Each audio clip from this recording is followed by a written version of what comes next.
What's up guys, Houndish here, and today we are back in Destiny 2 for the weekly reset, and it's the 3rd of August, so this week Solstice of Heroes has come to a close, but we do have the return of the Iron Banner for the final time in the season. On top of this, it's worth making sure you're ready for the Epilogue next week, but otherwise, we've got our refresh on Vault of Glass with new weekly challenge, and a Timelost weapon. Additionally though, we'll cover anything unexpected which pops up, plus we've got our vendors to cover, activities, rewards and more to break down in the videos. So as always guys, I hope you enjoy this one, and if you do, feel free to get subscribed if you're new to the channel, as I'll be keeping you posted with Destiny content, but now, let's get into it. And so as we sign into the game today, of course we can see the overlay right here for the Iron Banner. That should mean bonuses to Valor inside of the Crucible playlists throughout the week as well. We'll touch on Iron Banner in a moment, but to talk activities, for the Nightfall and Grandmaster this week, we've got the return of Glassway, plus all Grandmaster Nightfalls should be available on the node. So if there are any that you need to catch up with, they'll be available this week, but for the weapon drop, we're going to see the Plug 1 once again. So as always, have fun if you do jump in to the Nightfalls this week. However, over at Lord Saladin, we've got the final Iron Banner of Season of the Splicer, so the last opportunity to pick up the Pinnacle rewards, high stat armor, or to stash away any bounties that you may want to keep. But Bungie have also said that the Reese Walker shotgun and Archon's Thunder machine gun will still be available next season, so while you can grab them again this week, they will be in the rotation in future alongside a couple of additional weapons, so something worth bearing in mind right there. And then on the Legends tab this week, for the Vault of Glass including Master Mode, we should have Templar Challenge. And according to the rotation, if you can complete the challenge on Master, you will get the Timelost drop of the Fatebringer, so we're finally going to get access to that. But also, if you've completed all of the other challenges and unlock the Maestro Glasser challenge this week, you'll get access to the Found Verdict Timelost via the challenges page, so should be a fairly rewarding week. And don't forget, Bungie did adjust the drops for the Vault of Glass last week. So outside of Timelost weapons, we should be seeing primarily armor drops inside of the Master difficulty. We should also mention that the Epilogue for the Season of the Splicer should be taking place next week, and the only kind of prerequisite that we know of, or really potential prerequisite, will be to complete all of the Path of the Splicer quests. So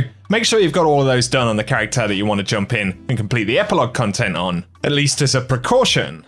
And now jumping to the Eververse inventory for the week, as always, a bunch of stuff featured right here for silver on the front page, but for the Bright Dust stuff on the front page, we've got the Seven Sisters shader, that one from back in Season of the Chosen, maybe something to grab, but we also have the Sterling Arbor projection, as well as the Joke Bank emote right there, and we've got the CANOPUS shell, this one from back in Season of Arrivals. But on the main Bright Dust page, we've got the Read the Map exotic emote, as well as the Cosmos Starling exotic Sparrow that you can grab for 2500 Bright Dust. We also have the Tachyon 4 exotic ship right there, the Omelon ship, for 2000 Bright Dust. And we should be seeing the chest piece from the set available in the store this week. And then we've got the Sassy Hair Flip emote, as well as the Binary Function ornament, pretty cool looking one right there, kind of Vanguard themed for duality. And then we've got the Splicer Gauntlet projection, as well as the Ossified entrance, the Reef Shimmer, and Cabal Arrival transmat effects. And finally for shaders, we have the Neopop Wave, the Royal Welcome, the Melchizedek Bramble, which I'm probably still saying wrong after all this time, and the Smashing Success shaders available this week. Taking a look at Banshee, of course, the weapon pool is a bit smaller than it was at the start of the season. I believe Bungie are going to fix that next season, but we've got the Cold Denial right here with Feeding Frenzy and Sympathetic Arsenal in the traits, kind of interesting.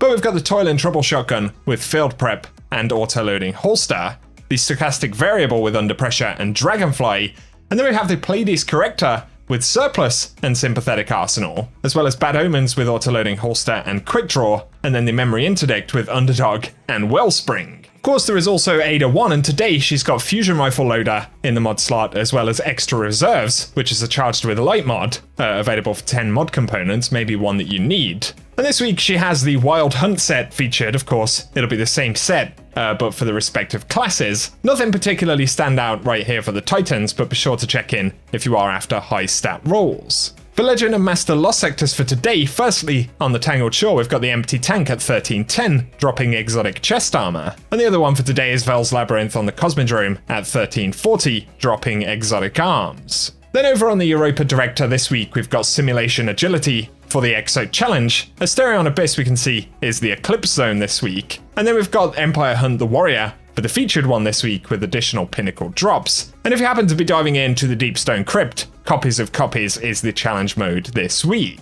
And then finally in the Dreaming City, the Ascendant challenge this week is going to be the Shattered Ruins, found via the Spine of Keres. So if you are completing any of the challenges and you want the location for the challenge this week, we'll run it at the end of the video. But otherwise guys, that's everything that we have to round up in the weekly reset for today. So as always, I hope the video has been useful, and if it has, a rating down below very much helps us out on the channel. Let us know if you're going to be diving in, but also get subscribed and turn on notifications, as we're going to get a bunch of content stuff coming up over the next couple of weeks, both in terms of finishing this season, but then of course all of the reveals for the next season, so there will be a few points of interest to stay tuned for. Nonetheless, for today though, I appreciate you tuning in as always, and I will catch you guys very soon.